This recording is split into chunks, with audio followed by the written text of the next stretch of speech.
নমস্কার বন্ধুরা। এখন বাজে 2:05।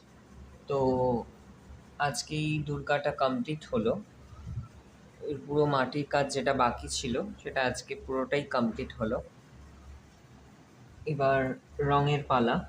তো খুব শিগগিরই আসতে চলেছে এই মায়ের কমপ্লিট লুক। তো এই ছিল আজকের কাজের আপডেট। কালকে আরও কয়েকটা দুর্গা তোমাদের সাথে শেয়ার করব, দুর্গার কিছু কিছু কাজ। তো অসুরের হাত এগুলো বাকি ছিল, এগুলো হলো। মহিষের মাথা এটাও বাকি ছিল, ওটাও আজকে হলো। এছাড়া এই দেখো, ধামেশ্বরও কমপ্লিট, অর্থাৎ মহাপ্রভুর যে বিগ্রহটা, তো সেটাও কমপ্লিট। সব শুকিয়ে গেলে তারপর রং হবে। তো চলো, এই ছিল আজকের আপডেট। টাটা।